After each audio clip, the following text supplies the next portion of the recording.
welcome to Inside IU Softball with Coach Gardner. I'm Jeremy Gray. A lot to talk about with the softball program. And Coach, let's first talk about this past weekend. Your team showed a lot of grit in that first game of the series, winning a 1-0 game in extra innings. Well, I think Megan threw well. We made some outstanding plays. We had a lot of things go our way to be able to come out with a victory, and it was the lone run we scored on the weekend, so it was a good one. I mean, don't get me wrong, because we won the ball game, but our bats were just kind of cold along with every other part of our bodies because it was the coldest weekend we've played yet.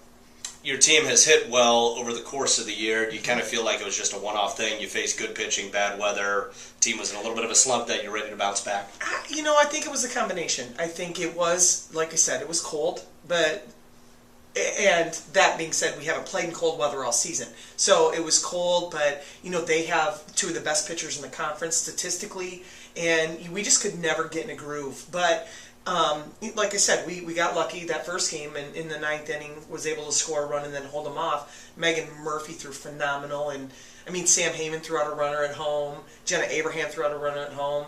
They missed a squeeze. We threw a runner out at home. So there were so many things that had to go our way, but they did. And I just felt like we did a lot of really good things, but we just couldn't come up. And then on Sunday it rained the last two innings of the game. And Coach, looking back at that series, a player who really played well, Kelsey Brandon, 4 for 4 in that game. Well, she was, and on the weekend I think she was 4 for 6 and had a phenomenal weekend. We got the runner on in the ninth, and Kelsey's the one that hit her in. So it was, she really, really did a great job. And on and off the field, she does a great job. So academically, she's a great student and just won the Kurt Simic scholarship for next season, which is amazing for her. Looking at your team going forward, big weekend, the Nebraska Cornhuskers come to town. They're obviously a talented team in the upper half of the Big Ten standings. Well, we've got quite a few teams that are right on the bubble. I think there are 4 tied for second place, if you want to look at it like that. And every one of them could, this weekend, things are really going to shake out. But Nebraska's tough, and I knew that when they came into the conference, and they've got a strong hitting lineup. They've got decent pitching. So, we have to come out and play our game. We can't, and I've said that all along, we haven't really played real well on the road this season, but we've played pretty well at home. And we just need to come out and play. Well, you're part of this movement as well, looking at the Big Ten, some new coaches over the last 5-6 years, some facility upgrades across the league, Indiana next in line to have that happen. Do you feel that the quality of play keeps getting better and better? Oh, absolutely. When I took this program over 4 years ago, we won 10 games. And while the addition of Morgan was great last season, I felt like we were a better team, and I think we're an even better team this season. And my pitching staff's young. They're evolving, and that's exactly what needed to happen. And, I think we're definitely headed in the right direction, and I want to compete for a Big Ten championship, and I'm going to do what I need to get there.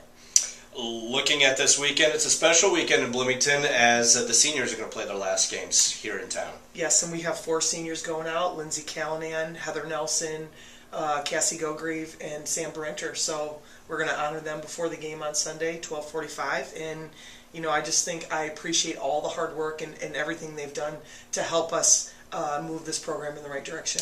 Well, they're a special group too because they bought in early and were there when the team was struggling in your first couple of years, and they've seen the success of the last 2 years. Well, and there's a lot to be said for that because I think sometimes it is tough. It is tough when you're only winning a couple games and trying to turn things around, and sometimes those kids get overlooked and really just the additions that they've made to the program and the things that they've done, and I thank all 4 of them because I think they've really done a great job. It's my understanding, and I saw this in the Michigan series, I really like the Michigan headbands. It's my understanding that IU now is going to be wearing the headbands out there on the field. Your thoughts about this new fashion statement by your team? I love it. I think it's a statement.